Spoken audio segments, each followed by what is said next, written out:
네, 오늘도 주일 예배 오신 여러분들을 진심으로 환영합니다. 다 같이 사도신경 하심으로 중고등부 주일 예배를 시작하도록 하겠습니다.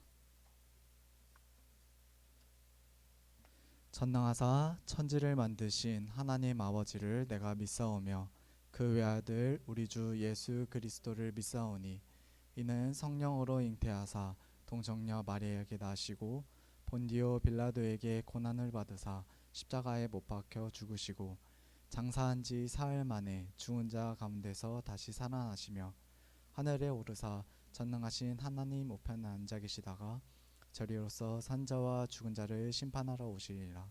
성령을 믿사오며 거룩한 공예와 성도가 서로 교통하는 것과 죄를 사하여 주시는 것과 몸이 다시 사는 것과 영원히 사는 것을 믿사옵나이다. 아멘.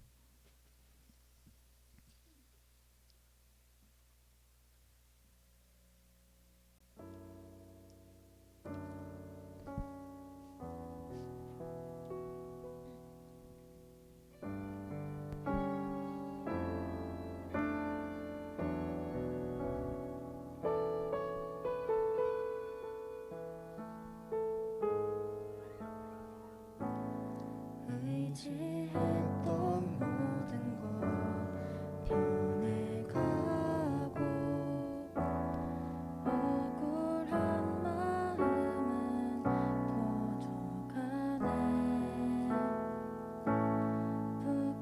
부끄러움 없이 살고 싶은 마음 주님 아시네.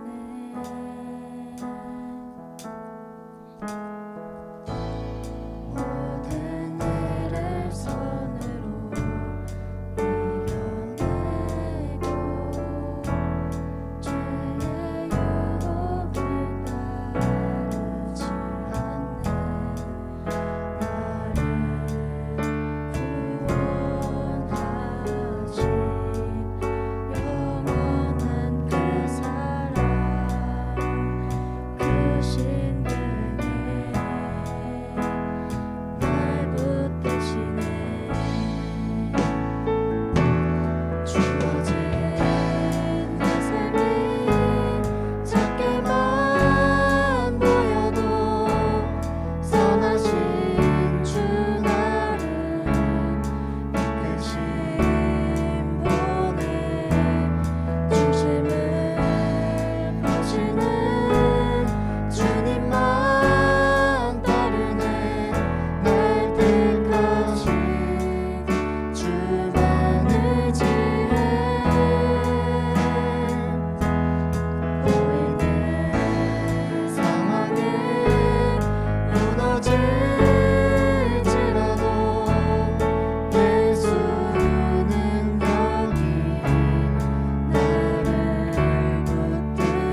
다 같이 일어서서 찬양합시다.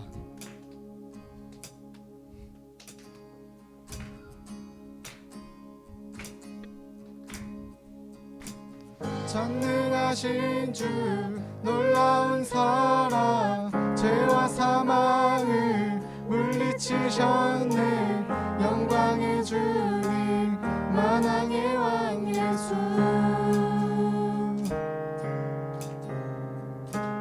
온 땅은 드는 주님의 위엄 모든 만물이 주를 경배해. 영광의 주님 만왕의 왕 예수. 놀라우신 은혜 완전하신 사랑 나의 죄 위하여 십자가 지신 주 생명을 주시고 자유케 하셨네. 오 예수 행하신 모든 일 찬양해.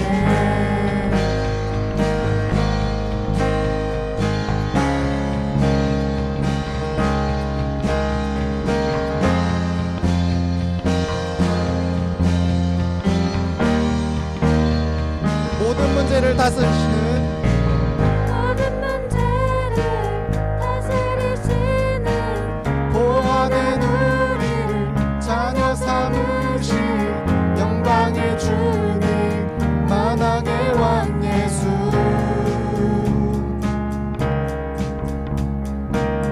공의와 진리로 다스리시며 태양보다 더 밝게 빛나는 영광의 주님 만왕의 왕 예수.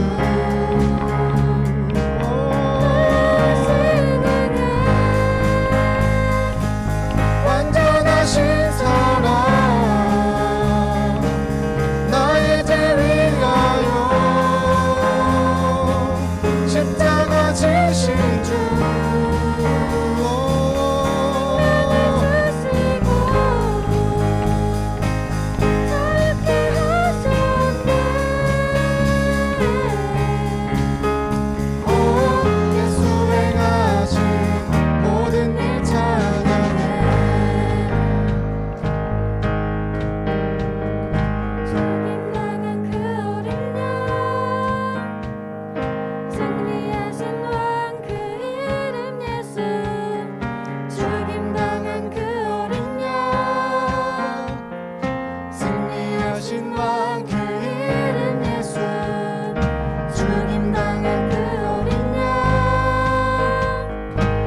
자리에 모인 우리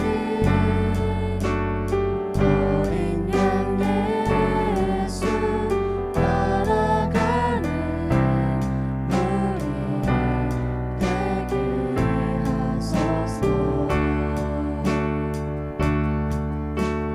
성령의 충만한 임재 안에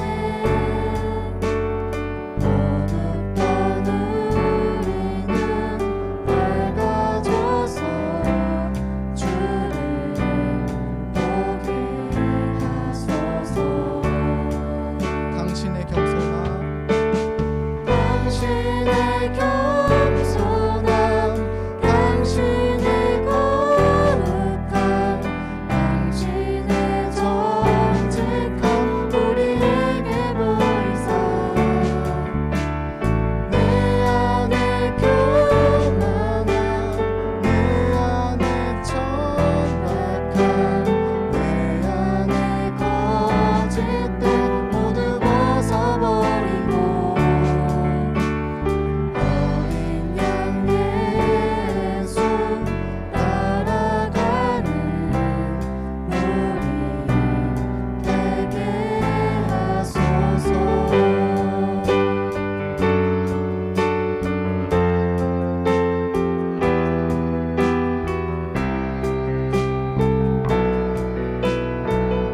다시 한번 찬양합시다. 오늘 이 자리에 모인 오늘 이 자리에 모인 우리 어린 양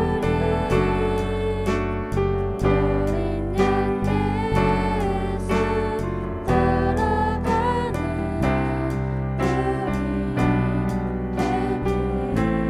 하소서.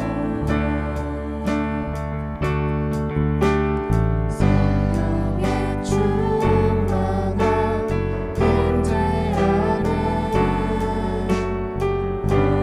어둡던 우리는 밝아져서 주를 보게 하소서.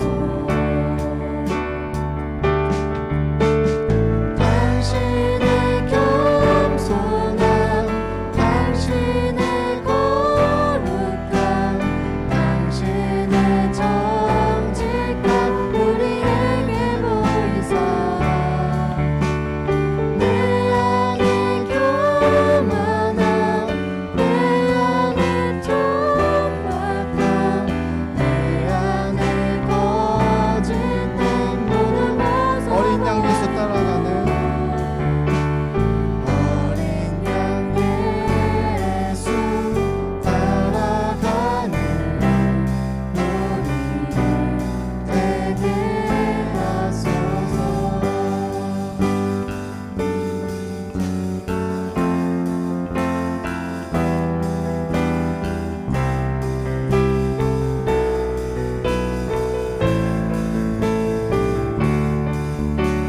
이 시간 오늘 드릴 예배를 위해서 다 같이 기도드리시겠습니다.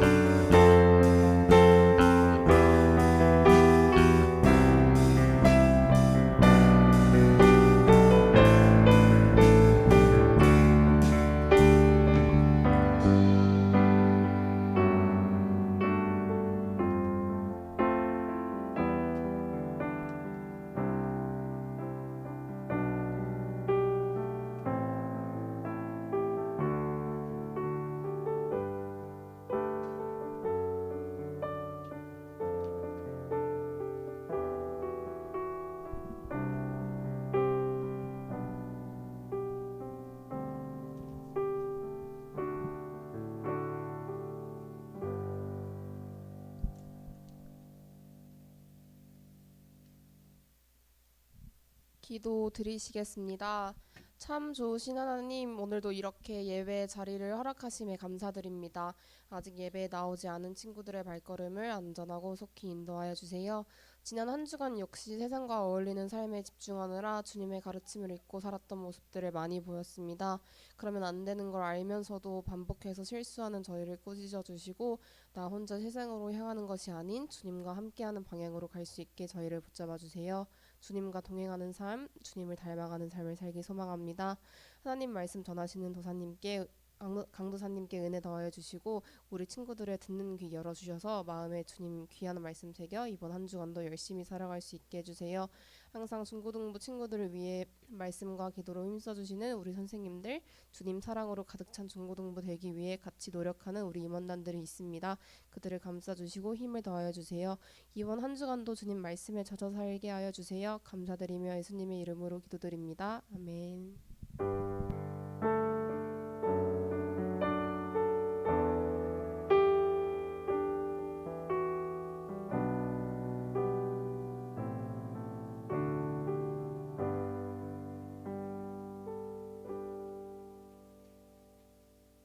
아멘. 우리 찬송가 15장 1절과 2절 그리고 4절 함께 찬양하겠습니다.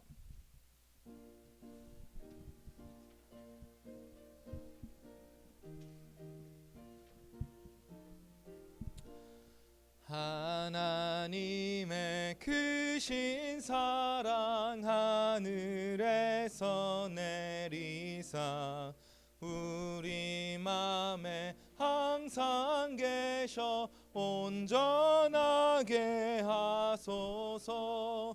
우리 주는 자비하사 사랑 무한하시니 두려워서 떠는 자를 구원하여 주소서. 걱정 근심 많은 자를 성령 감화하시며 복과 은혜 사랑받아 평안하게 하소서.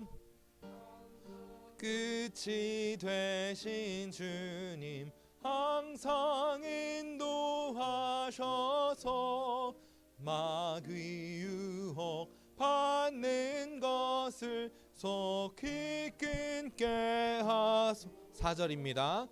우리들이 거듭나서 흠이 없게 하시고 주의 크신 구원받아 온전하게 하소서.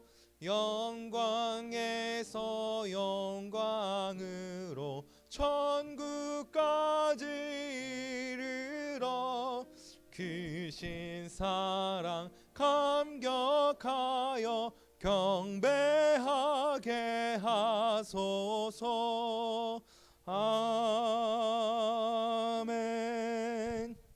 아멘. 오늘 우리가 함께 나눌 말씀은요, 사무엘하 14장 12절로 24절 말씀입니다. 민지쌤 들어가시기 전에 잘생긴 버튼을 한번 좀 눌러주시면 감사하겠습니다.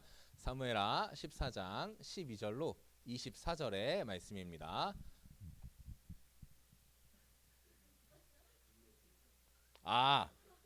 눌러도 안 바뀐 게 아니고요, 안 켰어요. 눌러도 안 바뀐 게 아니고 빨리 키라고요. 그렇죠. 조금 나아졌. 죄송합니다. 네. 사무엘하 14장 12절로 24절의 말씀을 함께 교독. 되게 상처가 되네요. 우리 총무 선생님이 눌러도 점점점 이러셨는데, 네. 크게 다르시지 않기 때문에 넘어가도록 하겠습니다. 네, 한 절씩 교독하도록 하겠습니다. 여인이 이르되 청하건대 당신의 여종을 용납하여 한 말씀을 내 주 왕께 여쭙게 하옵소서 하니 그가 이르되 말하라 하니라.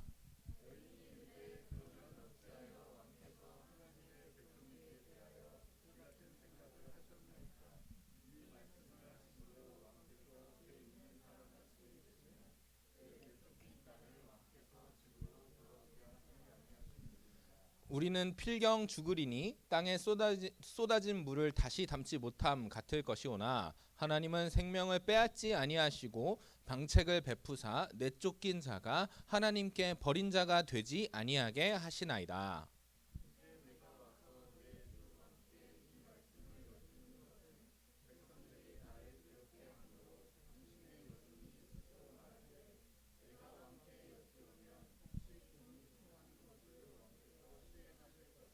왕께서 들으시고 나와 내 아들을 함께 하나님의 기업에서 끊을 자의 손으로부터 주의 종을 구원하시리라 함이니이다.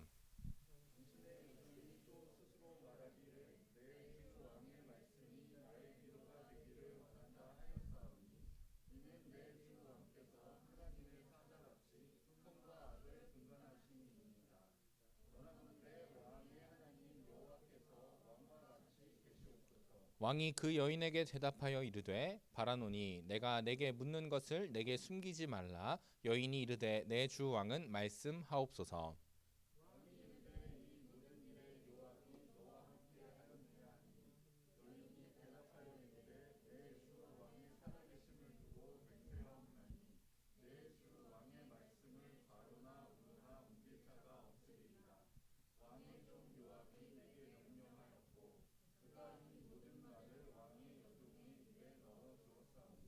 이는 왕의 종 요압이 이 일의 형편을 바꾸려 하여 이렇게 함이니이다. 내 주 왕의 지혜는 하나님의 사자의 지혜와 같아서 땅에 있는 일을 다 아시나이다 하니라.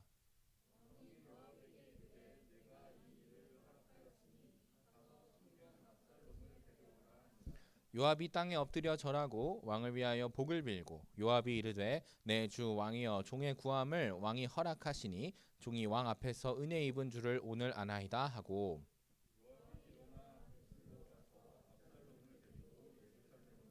함께 읽겠습니다. 왕이 이르되 그를 그의 집으로 물러가게 하여 내 얼굴을 볼 수 없게 하라 하매 압살롬이 자기 집으로 돌아가고 왕의 얼굴을 보지 못하니라.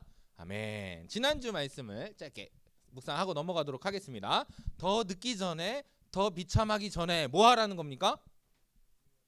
뭐 해라?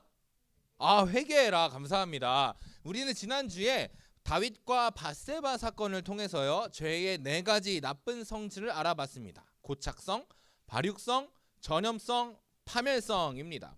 나단은요, 비유를 통해서 다윗에게 하나님의 말씀을 전합니다. 그런데 그 비유가 다윗 자기에게로 향한 것인 것을 깨닫지 못해서요, 다윗은 그 비유에 대해서 어떻게 판결을 내렸냐면 사형 선고와 적절한 보상을 하도록 판결했습니다.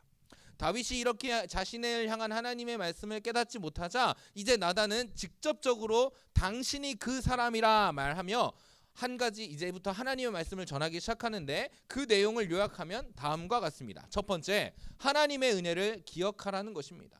다윗, 네가 지금까지 살아있는 것, 이스라엘의 왕으로 있는 것, 이전까지 누렸던 모든 은혜들을 얻을 수 있었던 것은 모두 하나님의 은혜임을 기억해야 한다라는 것이었습니다. 그리고 두 번째는 무엇이었냐면 그 은혜를 기억한다면 네가 즉시 회개하라는 것입니다. 왜냐하면 인간은 스스로 구원을 받을 수 없기 때문입니다. 죄의 특성 때문에 회개가 늦어지면 늦어질수록 더 큰 죄의 대가를 치러야 하기 때문에 지금 당장 즉시 회개하라고 권면합니다. 그랬더니 13절에 다윗이 하나님 앞에 범죄하였다라고 하며 자기의 죄악을 고백하고 회개합니다. 그때 2번 넘겨주세요. 한 번 더. 그때 하나님께서 이 다윗의 회개를 들으시고 어떻게 반응하셨냐면 첫 번째, 다윗의 죄를 사하셨고요, 그를 생명으로 구원하여 주십니다. 그러나 하나님은 구원하여 주시지만 그 죄의 문제들을 적절히 심판하시기도 하신다라는 것입니다. 그것이 지난주에 말했던 죄의 흔적입니다. 그의 집에서, 다윗의 집에서 칼이 끊이지 않았고 그의 후궁들이 온 이스라엘 앞에서 자신의 아들에게 범하여졌습니다. 그러나 이런 심판이 있다고 해서 우리가 두려워할 필요가 없다라는 것은 우리가 하나님과의 언약한 그 모든 것들을 하나님께서 이루신다라는 것입니다. 언제요? 우리가 즉시 회개하고 하나님 앞에 나아가면요.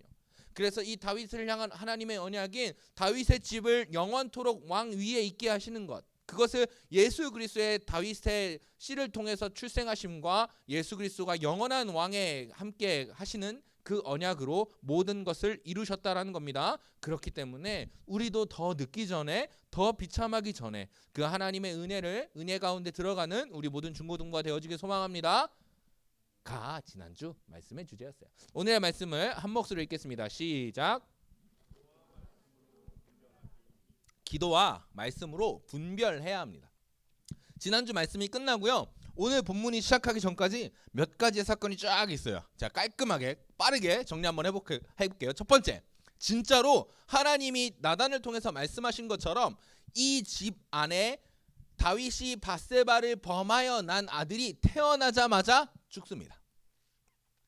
그런데 놀라운 것은 하나님께서요, 이 다윗을 향한 언약을 이루시기 위해서 또 다른 선물을 주십니다. 그것이 무엇이었냐면 밧세바 사이에서 새로운 아이가 태어난 것입니다. 자, 여기서 여러분들에게 퀴즈를 하나 내도록 하겠습니다. 밧세바와 다윗 사이에서 나온 두 번째 아이의 이름을 나는 안다. 이걸 모르면 진짜 너는 멍청입니다 이렇게 하세요. 하민이 말고 없어요? 진짜 너네 이거 너 알아? 너 알아? 근데 왜 손들어? 자, 진짜 없어요. 하민이 말고는? 아니, 하민이 시킬 건데 진짜 없다고? 자, 하민이 뭐예요? 뭐라고요? 솔로몬이죠. 자, 솔로몬의 다른 이름은 뭐라고 하냐면, 우리 하민이 조금 이따 선물 하나 주세요, 선생님. 아, 뭐야? 너도 몰랐어? 그럼 주지 마세요. 네, 자, 그러면 솔로몬의 다른 이름인 여디디아라는 뜻을 나는 안다. 솔로몬을 모르는데 여디디아를 알겠냐? 그쵸? 여디디아가 무슨 뜻이냐면, 그래, 말해봐. 하나님께서 사랑하신다. 칭찬해 주세요. 그게 전부거든요. 자, 여디디아예요. 하나님께서 사랑하신다는 거예요. 심판을 당했고 그의 집에 정말로 많은 어려움들이 있었지만 하나님께서는 여전히 다윗을 사랑하고 계심을 누구를 통해서 보여주신 거예요?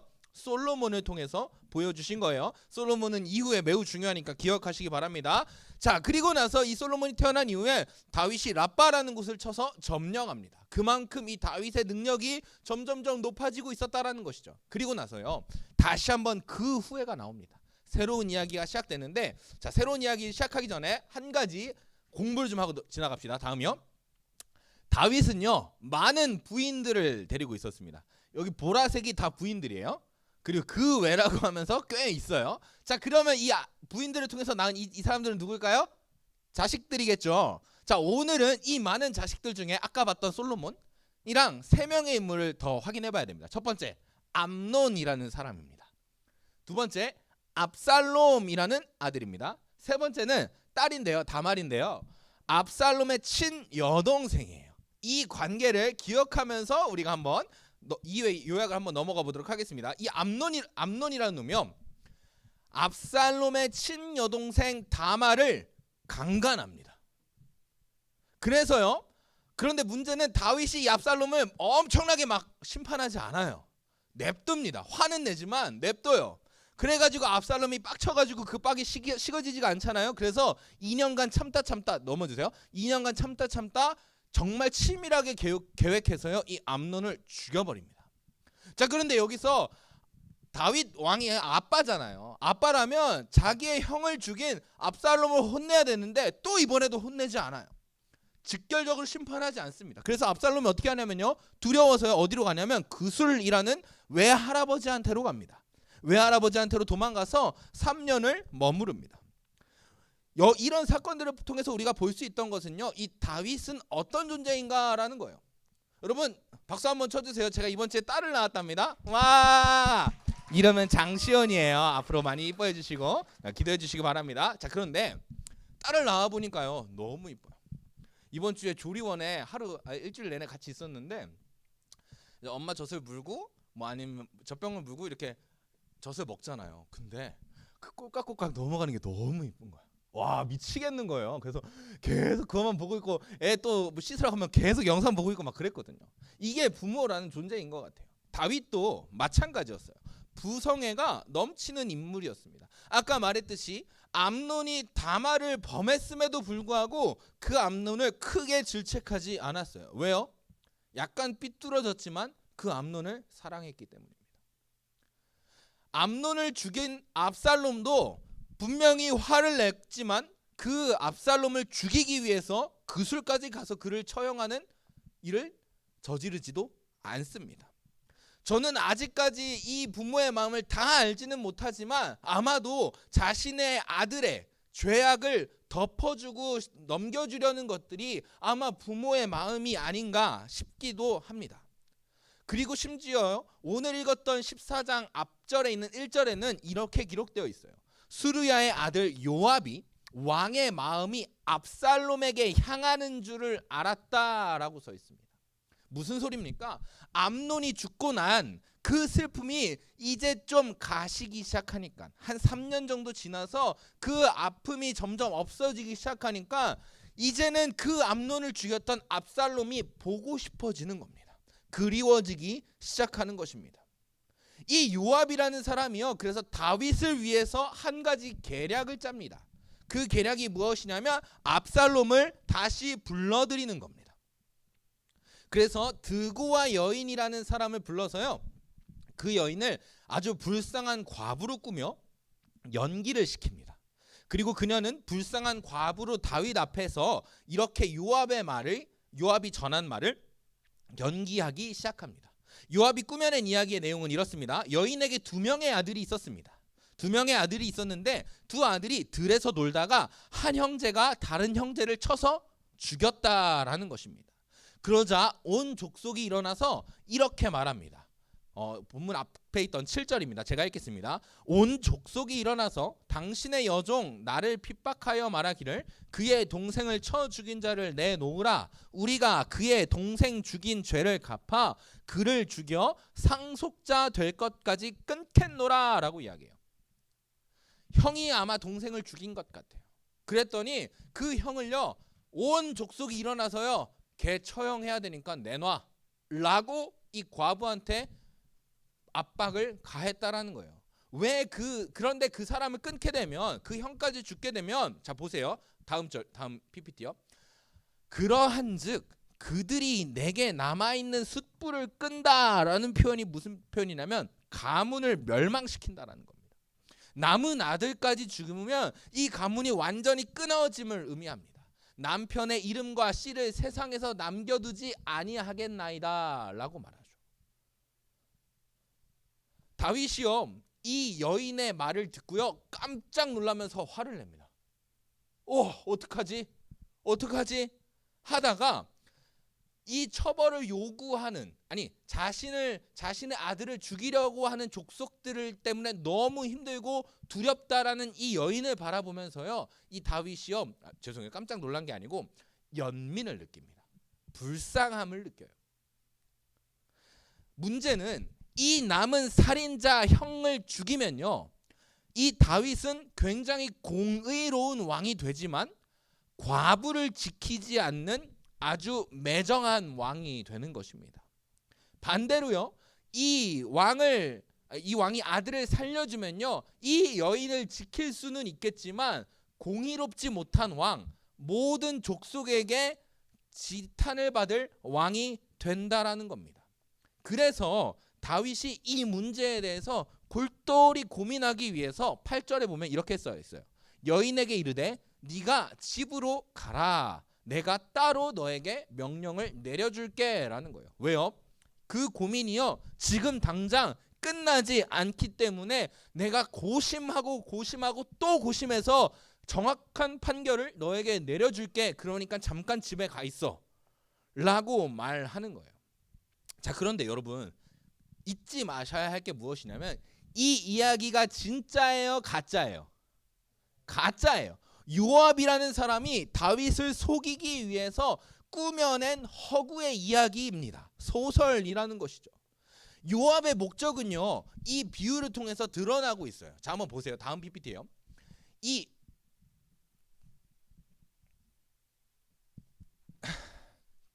이거 아닌데?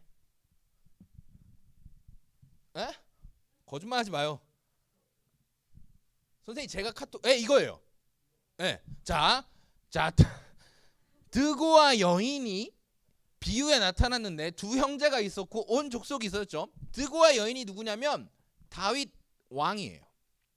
다윗 왕에게는 두 아들이 있었습니다. 그 중에 동생 압살롬이 누굴 죽여요? 암논을 죽입니다. 그랬더니 온 이스라엘이 이 압살롬을 향해 욕하기 시작하는 거예요. 와, 지 형을 죽여? 라고 욕해요. 당시 율법에 어떤 율법이 있었냐면 형제를 죽이는 자는 동일하게 사형을 당하는 것이 율법이었습니다. 그래서 온 이스라엘이요 그 압살롬이 죽어야 한다라고 이야기했을 겁니다. 자, 그래서 요압은 이 스토리를 통해서 말하는 거예요. 지금 당신의 상황이 딱 똑같습니다. 그의 동생을 쳐 죽인 자를 내놓으라는 이스라엘과 압살롬이 처한 상태가 똑같습니다. 라고 비유로 말해요. 왜 비유로 말했을까요? 지난주 나단이요 비유로 말했더니 이 다윗에게 크리티컬하게 그 말이 들어갔거든요. 듣자마자 회개한 그 다윗을 보면서 요압이 이번에도 똑같이 놀라운 역사가 이 가운데 나타날 거야 하면서 꾀를 낸 것이었죠. 자, 그런데 이 여인이 가장 원하는 것이 무엇이었냐면 결국에는 이 살인을 한 형을 구원하는 것입니다. 그러니까 요압도 똑같이 다윗에게 요청하는 거예요. 네 아들 압살롬도 똑같이 구원해 주십시오 라고 말하는 거죠. 7절에는 이렇게 써 있는 거예요. 자, 보세요. 여기서 요압의 저의가 나타납니다. 그의 동생을 쳐 죽인 자를 내놓으라. 우리가 그의 동생을 죽인 자를 죄를 갚아 그를 죽여 상속자 될 것까지 끊겠노라 라고 말하는 거예요. 자, 요압이요 왜 압살롬을 살려서 다시 이스라엘로 돌아오게 하려고 했냐면요 바로 이것입니다. 압살롬이 암논이 죽고 나니까 왕이 될 다음 후계자가 됐었어요. 그런데 다윗 왕이 이 압살롬을 떠나 있는 것을 불러오지 않으니까 이 압살롬이 이제 곧 왕위 계승자에서 끊어지게 될 것 같은 상황이 생긴 거예요. 그래서 요압은요 이 압살롬을 통해서 자기가 한몫 단단히 챙기려고 계략을 짠 겁니다. 왜요? 이 압살롬이 이제 이스라엘로 돌아오면 왕이 될 겁니다. 왕이 되면 이 압살롬이 누구를 기억할까요?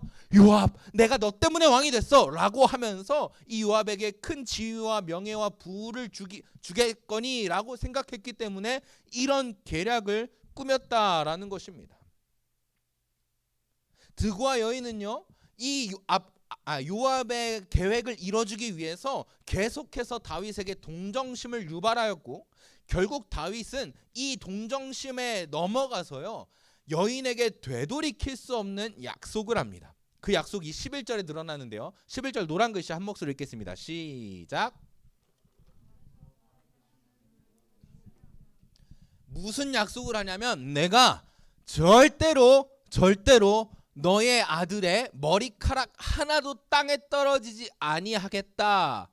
그러니까 내가 네 아들 구원해 줄게 라고 약속하는데 누구의 이름으로 약속합니까? 무려 여호와 하나님의 이름으로 약속합니다. 자, 잠깐 멈춰봅시다. 혹시 14장 1절로 11절 지금이 1절로 11절의 말씀을 요약해드린 거거든요. 이 말씀을 요약하면서 이전에 지난주까지의 다윗의 모습과 다른 것을 발견한 것이 혹시 있으십니까? 자, 한 가지 물을게요. 다윗이 8절에서 여인을 집으로 먼저 돌려보내려고 합니다. 왜냐하면 그 여인의 사건을 즉각적으로 판결할 수 없었기 때문입니다. 그때 다윗이 이 고민하는 과정 가운데 반드시 해야 할 것이 있었는데 그것이 무엇이었습니까? 기도죠. 자, 여러분 생각해 보세요. 이전에 다윗이 왕이 될 때는요 이렇게 했어요. 하나님, 내가 어디로 갈까요? 남유다. 하나님, 남유다 중 어느 성읍으로 갈까요? 헤브론. 이렇게 하면서 기도하면서 자신의 발걸음을 한 걸음 한 걸음 옮겼던 것과는 달리 이제는요 그렇게 고민이 되는 상황 가운데서도요 기도하지 아니하고 자기의 생각한 대로 자기의 마음이 동정심에 움직인 대로 즉각적으로 판결합니다. 이것이 다윗이 이전과 달리 이번 본문에서 잘못했던 문제라는 것입니다. 심지어는 하나님께 이렇게 기도하지 아니하고 하나님의 이름으로 맹세를 하는 죄를 범하기도 합니다. 여러분, 다윗이 기도하지 않고 행동하여 하나님으로 이 맹세하였기 때문에 다윗은요 큰 난관에 봉착하게 됩니다. 오늘 본문은요 그 난관을 기록하고 있습니다. 13절의 말씀을 볼게요. 왕이요 이 드고아 여인의 이야기를 듣고 불쌍히 여기니까 자기에게 호의적인 모습을 베푼다라고 생각한 드고아 여인이요 이제 더 직접적으로 자신의 목적을 밝히기 시작합니다. 이 드고아 여인의 목적은 곧 요압의 목적이죠. 13절의 말씀을 한 목소리 읽겠습니다. 시작. 그러면 어찌하여 왕께서 하나님의 백성에게 대하여 이 같은 생각을 하셨나이까? 이 말씀을 하심으로 왕께서 죄 있는 사람같이 되심은 그 내쫓긴 자를 왕께서 집으로 돌아오게 하지 아니하심이니까 라고 말해요. 여인은 돌려서 말하지만 이 의미를 해석하면 이런 거예요. 너 내 아들 구원해 주기로 했다. 그런데 너는 왜 네 아들 구원 안 해? 내 불쌍한 아들은 구원해 주기로 해놓고선 왜 압살롬 그 내쫓긴 자를 왜 복귀 안 시켜? 너 나한테는 하나님의 이름으로 맹세했잖아 라고 이야기하는 거예요. 자가당착에 빠지게 하는 것이죠. 그러면서 14절엔 이렇게 말합니다. 우리는 필경 죽으리니 땅에 쏟아진 물을 다시 담지 못함 같을 것이오나 하나님은 생명을 빼앗지 아니하시고 방책을 베푸사 내쫓긴 자가 하나님께 버린 자가 되지 아니하게 하시나이다 라고 말해요. 이 말을 의역하면요 이런 거예요. 하나님은 생명을 주관하시는 분이다. 그런데 너 다윗은 그럴 권한이 없어. 하나님은 어떤 분이시냐면 죄인의 생명을 빼앗지 않으셔. 그래서 그 죄인을 향한 구원의 계획이 있으시기 때문에 하나님은 압살롬 절대 안 버리실 거야. 그 압살롬을 절대 죽게 하지 않으실 거야 라고 이야기하는 것입니다. 자, 여러분, 이 말이 맞아요, 틀려요? 나는 맞다, 나는 틀리다. 민망할 것 같아서, 이거는 정확하게 모를 것 같아서 묻지 않겠습니다. 자, 여러분, 결론적으로 말하자면요, 이 드과 여인의 말이 일부는 맞지만 결론적으로는 틀린 말입니다. 왜요? 이 여인은요 하나님의 성품을요 상당히 제한하고 있어요. 하나님의 그 성품 중에 두 가지가 있죠. 크게 사랑과 공의입니다. 제가 잘 듣는 비유인데, 만약 제가 재판관이라면 제 딸인 정연이의 살인죄를 어떻게 해줄까요? 벌써 기분 나빠? 아직 너는 오장육부 안 나왔잖아. 자, 정연이가 옆에 자고 있는 예성이를 보면서 빠기 쳤어요. 뒤통수를 쳤더니 눈이 튀어나왔어요. 그랬으면 제가 재판관이라면 이 아이에게 공의로운 재판장이 되기 위해서는 내 딸이지만 어떻게 해야 돼요? 상해로 처분을 해야 돼요. 심판을 해야 돼요. 그런데 제가 공의는 없고 사랑만 넘치는 재판관이라면 이 정연이를 어떻게 해야 될까요? 무죄로 구원하시겠죠. 지금 기원이는 죽이라고 막 손을 막 죽이고 막 이러고 있는데, 제가 사랑이 넘치는 재판관이라면 그럴 것입니다. 여러분, 하나님의 성품에는요 크게 사랑과 크게 공의로 나눠질 수 있습니다. 하나님의 사랑은요 하나님의 백성들을 구원하시는 마음입니다. 그러나 하나님은 공의로우신 분이시기도 하셔서요, 이 공의를 지키기 위해서 그 죄의 삭슬, 죄의 대가를 치르셔야 합니다. 완전한 공의와 완전한 사랑을 가지신 이 하나님을 오늘 본문의 드고와 여인은요, 이 공의의 속성은 완전히 던져버리고요, 사랑의 하나님만을 이야기하고 있습니다. 여러분, 여기서 지난주 나단의 말과 오늘 이 드고와 여인의 말이 완전히 다른 부분이 있다라는 것을 우리는 깨달을 수 있습니다. 지난주 나단을 다윗에게 보낸 분은 누구십니까? 하나님이시죠. 오늘 이 드고와 여인을 다윗에게 보낸 사람은 누구입니까? 요압입니다. 여기서 굉장히 큰 차이점이 발생하는 것입니다. 드고와 여인은 하나님의 말씀을 듣기는커녕 자기의 욕심을 채우려는 요압의 말을 마치 하나님의 말씀인 것 마냥 속이려고 하고 있습니다. 하나님은 사랑의 하나님이야, 구원의 하나님이야, 네가 그 사랑의 하나님의 뜻을 반해서는 안 돼, 그러니 압살롬 불러와 라고 이야기하는 것이죠. 여러분, 우리 신앙생활에서도요 이러한 문제들이 동일하게 발생한다라는 것입니다. 우리가 기도하지 않고 말씀을 공부하지 않고 신앙생활을 한다면 여러분을 흔드는 세상의 가치관들이 여러분들을 공격해 올 것입니다. 야, 하나님이 언제 죄인들을 버리라고 하셨어? 하나님이 언제 죄인들을 처벌하라고 하셨어? 사랑하라고 하셨잖아. 네 주변에 있는 죄인들 다 버려? 네 팀 버려? 라고 이렇게 묻는다면 여러분, 그 죄에 대해서 끝까지 싸우셔야 합니다. 죄인은 품어주고 사랑해줄 수 있지만 그 죄인이 그 죄를 사랑하여서 하나님의 말씀으로 돌아오지 않는다면 그 죄인을 버릴 수도 있는 상황이 발생한다라는 거예요. 그런데 세상은 계속해서 우리에게 묻죠. 진짜 하나님의 사랑이 맞냐? 진짜 하나님은 사랑이시냐? 네가 믿는 하나님이 사랑이 있는 하나님이냐? 라고 물으면서 계속해서 우리에게 집요하게 공의는 던져버리고 사랑만 가지신 하나님을 요청하게 될 것이라는 겁니다. 마치 하와에게 접근했던 뱀처럼, 마치 이 드고와 여인처럼 우리에게 교묘하게 가리워지고 꾸며진 말로, 조작된 말로 우리를 하나님에게서, 진리 되시는 하나님에게서 떨어뜨리려고 할 것입니다. 여러분, 이러한 유혹들이 얼마나 무서운 것이냐면요, 16절 17절에 보세요. 이 여인은 이제 다윗을 뭐라고 부르냐면요, 당신은 우리를 구원하실 분이십니다 라고 말하며 17절에 내 주 왕의 말씀이 나의 위로가 되기를 원한다 하였사오니 이는 내 주 왕께서 하나님의 사자같이 선과 악을 분간하심이니이다 라고 이야기해요. 무슨 소리예요? 너 천사 같아. 와우. 너는 그 하나님의 지혜를 그대로 가진 천사랑 똑같아 라고 다윗을 부추기며 찬양하기 시작합니다. 우리가 기도하지 않고 말씀에서 벗어나 살아도 이러한 유혹들은 우리를 아주 잘하고 있다라고 칭찬할 것입니다. 우리의 신앙생활이 완벽하다라고 거짓말할 것입니다. 읽지 않겠지만 18절 19절을 보면 이제 다윗은 이 여인을 조종하는 자가 누구인지, 그 자의 목적이 무엇인지 깨닫게 됩니다. 그러나 이 여인은요, 그 계략이 드러난 것을 두려워하기보다는 이렇게 말합니다. 다윗 왕이시여, 이 일은 당신의 형편을 바꾸기 위함입니다. 당신을 위한 거예요.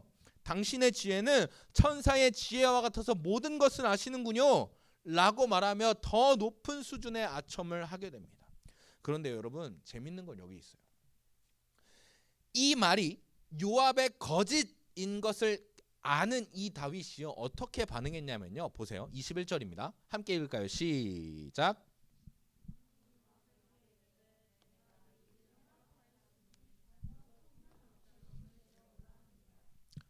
그 말을 듣고 요압의 계획을 허락한대요, 불허한대요?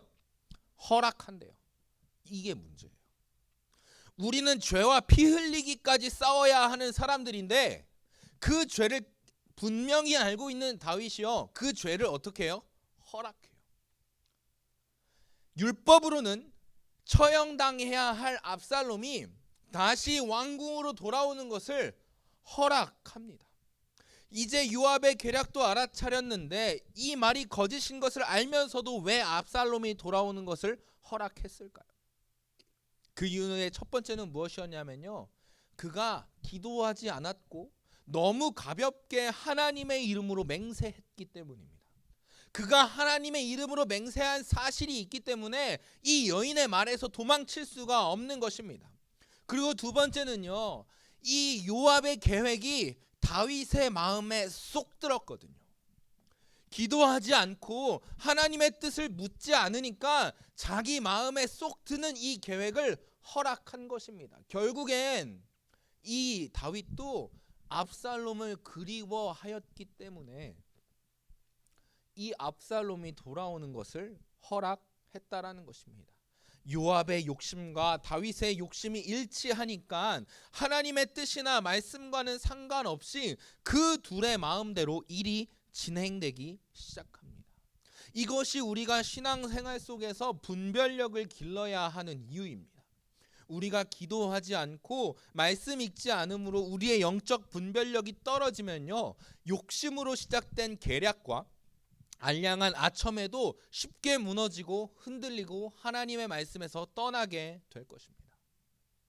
그래서 요압은요, 그 일을 크게 기뻐하면서요, 23절에 일어나 그술로 가서 압살롬을 데리고 예루살렘으로 돌아옵니다.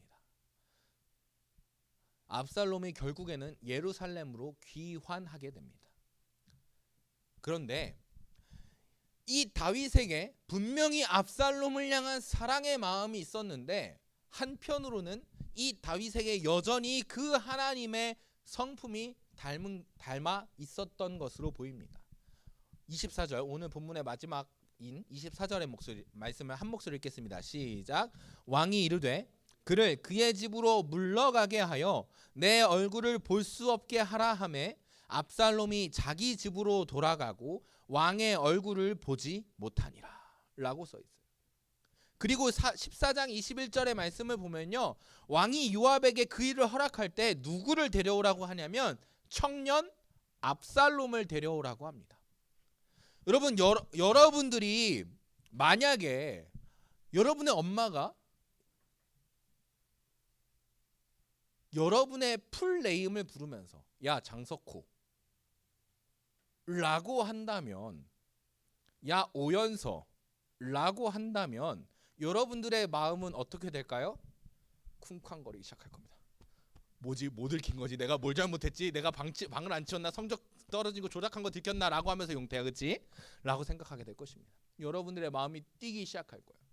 원래대로라면 연서야, 용태야 와서 밥 먹어라 라고 하실 분인데 오연서 라고 부르시면 여러분들의 마음이 두근거리기 시작할 겁니다. 여러 가지 의미로요. 그런데 이 다윗이요, 압살롬을 데려올 때 내 아들 압살롬을 데려오라고 하는 것이 아니에요. 어떤 압살롬? 청년 압살롬.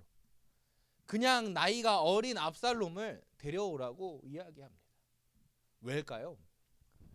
이 압살롬을 향한 사랑의 마음이 분명히 있었는데 이 압살롬이 지은 죄가 계속해서 다윗에게 떠오르는 것입니다. 자기의 아들을 죽인 압살롬의 죄가요.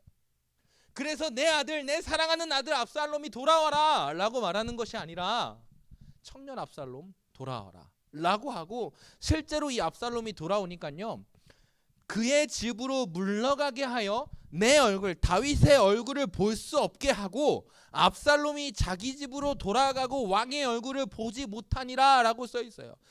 조금 더 직접적으로 말하자면 왕을 알현하지 못해요. 그 말은 곧 궁으로 돌아올 수 없었고 압살롬은 자기 집에 가택 연금을 당한 거예요. 여러분, 이게 중요한 겁니다. 다윗은요 어쩔 수 없었어요. 왜요? 자기가 이미 하나님의 이름으로 맹세했거든요. 그 아들을, 살인자를 지켜주기로, 구원하기로 약속했기 때문에 이 압살롬이 돌아오는 것을 막을 수 없었을 것입니다. 그리고 한편으로는 자기의 마음에 드는 계획이기도 했었기 때문에. 그러나 막상 이 압살롬이 이 예루살렘으로 돌아오니까요, 다윗은 감히 이 압살롬을 볼 수가 없었어요. 왜요? 다윗 왕을 그 자리에 세우신 분이 하나님이시고 하나님의 율법은 죄를 멀리하고 죄를 심판하시는 공의를 가지고 계시기 때문입니다. 여러분, 우리의 신앙생활에서도 마찬가지인 겁니다. 여러분들이 이런 요압의 계략에, 드고와 여인의 계략에 빠지지 않기를 기도하시고 말씀을 공부하십시오. 만약에 하나님의 말씀을 계속해서 공부하고 그 하나님의 말씀에 이 다윗이 깨어 있었더라면 자신의 그 판결할 수 없는 문제의 상황 속에서 즉각적으로 자기의 마음에 동조하는 대로 판결하지 아니하고 하나님의 말씀 앞에 기도하고 또 기도하였더라면, 하나님의 의견을 묻고 하나님이 원하시는 대로 판결하였더라면 오늘 이 압살롬은 예루살렘으로 돌아오지 못했을 것입니다. 그런데 여러분 생각해 보십시오. 바로 다음 장 15장에 압살롬이 뭘 하기 시작했냐면요, 반란을 일으키기 시작합니다. 이 압살롬의 반란으로 말미암아 정말로 많은 이스라엘 사람들이, 또 다윗이 고통받기 시작합니다. 여러분, 이것이 기도하지 않고 말씀으로 살아가지 않는 자들의 삶의 결과물입니다. 여러분 기억하십시오. 압살롬이 예루살렘으로 귀환한 것은 다윗을 향한 완전한 회복이 아니었습니다. 오히려 기도하지 않고 말씀 읽지 않은 다윗의 죄의 결과가 드러나는 순간이었습니다. 압살롬은 돌아와서 수많은 자들을 핍박하였고 고통받게 하였고 죽였습니다. 그의 집에 칼이 떠나지 않게 하였다라는 것입니다. 그러니 찬양팀 나와주실까요? 그러니 여러분, 우리가 기도와 말씀으로 분별하여야 합니다. 우리가 기도하지 않고 말씀 읽지 않으면 우리는 계속해서 세상의 가치관을 통해서 공격받을 것입니다. 혹은 교회 안에 있는 다른 사람들을 통해서도 또 공격받을 거예요. 왜 신천지나 JMS나 만민중앙교회 이런 교회들이, 이단들이 판을 치는 세상이 되었을까요? 기도하지 않고 말씀에 깨어있지 않기 때문입니다. 말씀을 더 알고 싶어서 신천지로 빠진 사람이 얼마나 많다고 합니까? 여러분, 이거 엄청나게 슬픈 일 아닙니까? 교회 안에서 그 말씀에 대한 갈증이 해결되지 않으니까 신천지로 갔다라는 말이 안 되는 일 아닙니까? 진리를 가르치는 교회에 그 해소되지 않는 목마름이 있기 때문에 신천지로 넘어간 사람들이 있다라는 것입니다. 그러니 여러분, 우리는 그런 가치관의 공격 속에서 기도와 말씀으로 든든히 서가야 합니다. 세상을 분별하는 분별력을 길러내기 시작해야 합니다. 그것이 오늘 이 말씀을 통해서 우리에게 가르치시는 하나님의 말씀입니다. 여러분, 기억하십시오. 여러분들에게 즉각적으로 해결할 수 없는, 아니 여러분들에게 선택해야 되는 그 선택의 순간 가운데서 반드시 기도하십시오. 여러분, 제가요 지난 한 달간 정말로 많은 기도의 응답을 확인했습니다. 지금 당장 여러분들에게 공개할 수 없지만 뭐 앞으로 몇 주 안에 공개하게 되겠죠. 지금 당장 공개할 수는 없지만 제가 기도하고 또 기도한 기도의 제목들의 한 3가지 정도가 이 한 달 사이에 이뤄졌습니다. 그런데요, 문제가 뭐였냐면 하나님이 저에게 진짜 직접적으로 그 기도의 응답을 보여주셨거든요. 그런데 그 응답이 제 마음에 안 드는 겁니다. 제 생각과 너무 다른 겁니다. 그래서 또 기도했어요. 하나님, 저에게 왜 이런 시련을 주십니까? 여러분, 놀랍지 않습니까? 하나님은 제 기도에 하나님의 가장 선하심으로 응답하셨는데 그 응답이 내 마음에 들지 않으니까 저는 뭐라고 기도하냐면, 하나님 왜 저에게 이런 시련을 주십니까? 라고 기도한다는 거예요. 여러분, 이것이 기도하지 않고 말씀에 든든히 서지 못한 아둔한 자의 기도일 것입니다. 여러분, 여러분들은 이런 범죄를, 이런 실수를 저지르지 않기를 소망합니다. 여러분, 기도하십시오. 그리고 말씀을 읽으십시오. 그리고 어느 날 저에게 기도하고 말씀을 읽다 보니까 이런 마음이 드는 겁니다. 가정 예배를 드리는 가운데서 아내와 저에게 동일하게 마음을 주시는 겁니다. 아, 그게 하나님의 응답이었구나. 나 몰랐다. 이게 하나님의 응답이었는데 우리 아내와 제 생각과 조금 다르니까 이게 응답인 줄 몰랐구나 라는 것을 깨달았습니다. 여러분, 하나님은요 기도와 말씀으로 우리에게 가르치십니다. 여러분들도 그 가르치심을 따르기를 소망합니다. 기도와 말씀으로 세상을 분별하시기를 축복합니다. 그것으로 말미암아 이 압살롬으로 인한 그 고통이 시작되지 않기를 소망합니다. 여러분들의 삶에도 여러 가지 많은 문제들이 생겨나기 시작할 것입니다. 그러나 그 모든 문제를 이길 수 있는 힘은 어디에 있냐면요, 바로 여기에 있습니다. 기도와 말씀으로 분별하는 것입니다. 하나님의 뜻을 구하십시오. 하나님의 선하심을 구하십시오. 하나님의 신실하심을 구하십시오. 그것이 저와 여러분들이 이 땅 가운데서 복을 누리는 유일한 길입니다. 바라기는 저와 여러분들이 기도와 말씀으로 분별하여 그 하나님의 모든 선하심을 누리시기를 축복합니다. 우리 시간 찬양할 건데요, 우리 아까 마지막에 했던 찬양입니다. 오늘 이 자리에라는 찬양으로 우리의 기도라는 그런 게 있더라고요. 여러분, 이 찬양을 찬양하시면서 다시 한번 기도와 말씀으로 서겠습니다. 하나님의 뜻을 발견한 자로 살겠습니다 라고 고백하는 이 시간이 되어지길 축복합니다. 함께 찬양합니다. 오늘 이 자리에 모인 우리 어린 양 예수 따라가는 우리 되게 하소서. 성령의 충만한 임재 안에 어둡던 우리는 밝아져서 주를 보게 하소서. 당신의 겸손함, 당신의 겸손함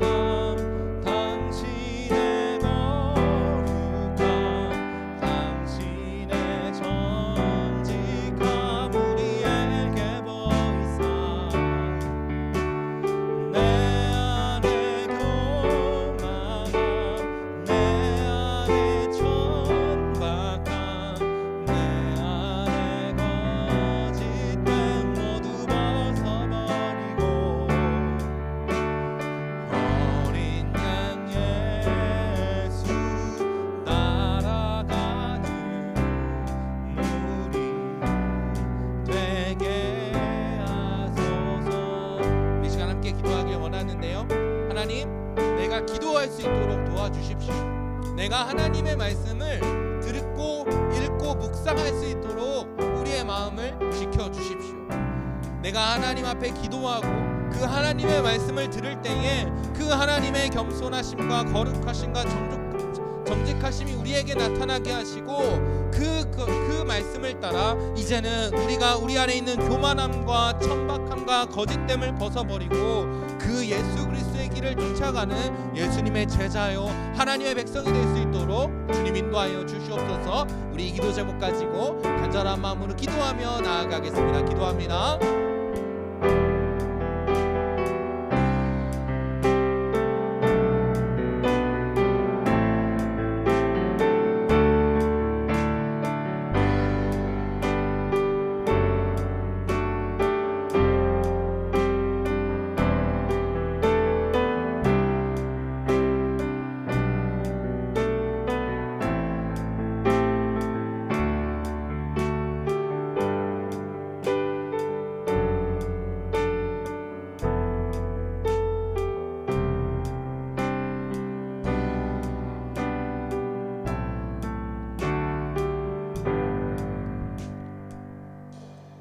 하나님 아버지 감사합니다. 오늘 우리에게 주신 말씀처럼 하나님 우리가 기도와 말씀으로 이 세상을 분별할 수 있는 예배자가 예수 그리스도의 제자가 될 수 있도록 주님 인도하여 주시옵소서.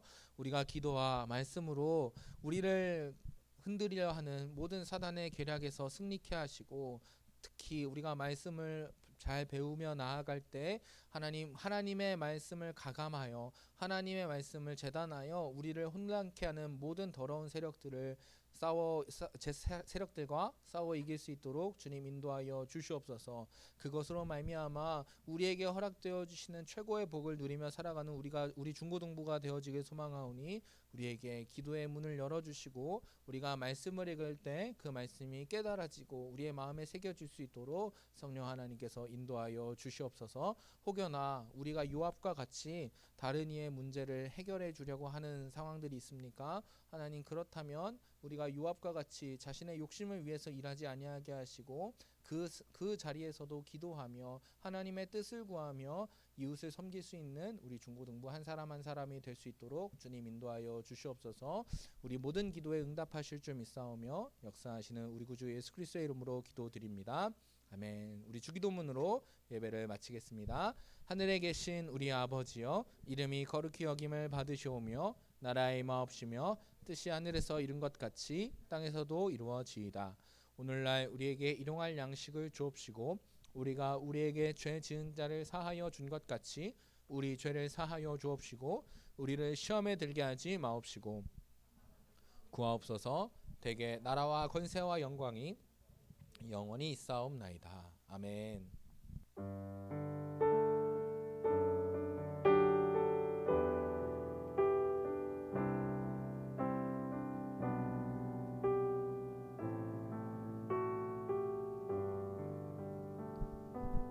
아멘. 기도와 말씀으로 분별하는 우리 중고등부가 되어지시기를, 그 분별함으로 하나님의 최고의 복을 누리시는 우리 중고등부가 되시기를 축복합니다.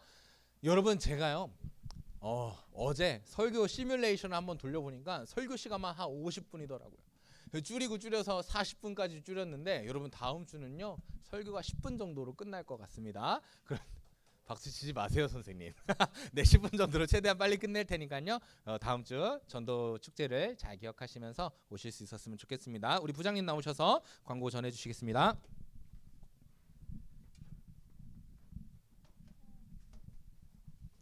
자, 안녕하십니까. 자, 예배에 참석한 여러분들을 환영합니다. 자, 날씨가 좋아서 그런가 우리 학생들이 별로 없네. 오늘 출석이 18명밖에 안 돼. 다 어디 갔을까? 자, 다음 주가 야유 예배 겸 친구 추석 예배인데 오늘 이렇게 적어갖고 자, 오늘 자, 다음 주가 친구 추석 예배예요. 자, 각자 자기가 생각한 친구들이 있죠? 자, 그 친구들을 다음 주에 꼭 데리고 오시고, 자, 오늘도 친구 추첨 선물이 나갑니다. 여러분들 각자 생각하는 사람들한테 다 나눠주세요. 알았죠?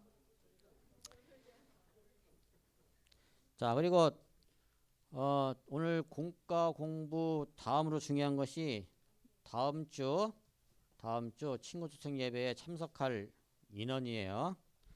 그 인원 체크를 잘 해주시기 바랍니다. 그 차량 문제하고 식사 문제가 있기 때문에 오늘 꼭 알려주셔야 돼요. 자, 그 다음에 성경 퀴즈 대가 매주 있습니다. 자, 준비된 사람들은 오세요. 자, 그리고